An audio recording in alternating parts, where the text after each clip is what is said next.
Le livre de Osée, chapitre 5.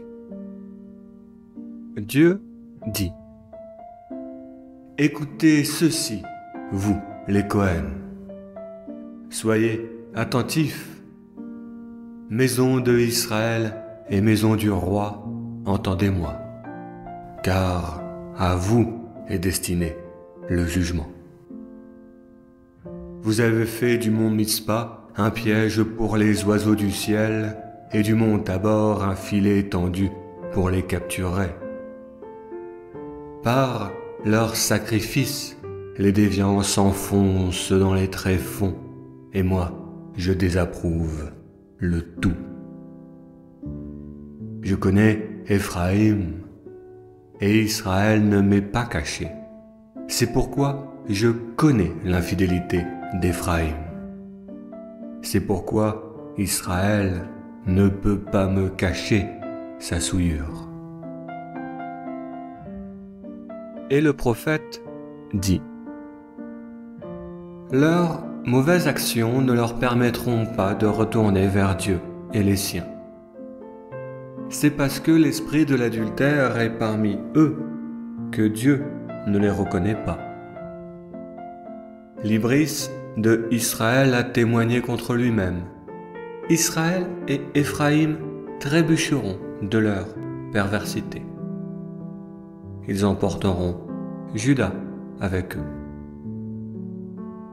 Ils marcheront avec leurs brebis et leurs bœufs à la recherche de Dieu, mais ils ne le trouveront pas, car Dieu s'est retiré d'eux.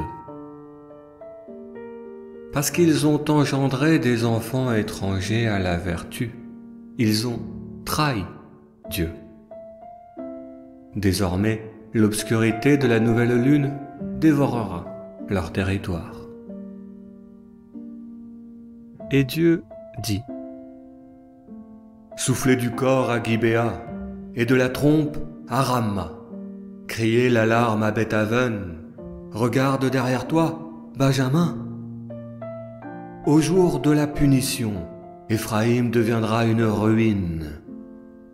J'annonce et je confirme aux tribus de Israël que je ferai pleuvoir les torrents de ma colère sur les ministres de Juda qui ont déplacé les bornes antiques qui marquent les frontières entre les territoires des tribus de Israël. Que Éphraïm a tort d'avoir fragmenté mon jugement et qu'il est fou de suivre leur bavardage. Que je serai comme la mythe pour Éphraïm et comme la pourriture pour la maison de Juda. Éphraïm voit sa maladie et Juda sa blessure. Éphraïm se tourne vers la Syrie et il envoie ses messagers au grand roi d'Assyrie. Mais lui sera incapable de le guérir de sa maladie, ni même de soigner sa blessure. À cause de ceci, je serai comme un chacal pour Éphraïm et comme un fauve pour la maison de Juda.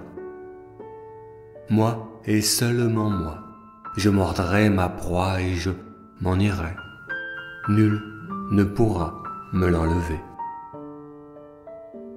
Je m'en irai retourner chez moi jusqu'à ce qu'ils reconnaissent leur transgression et cherchent ma présence.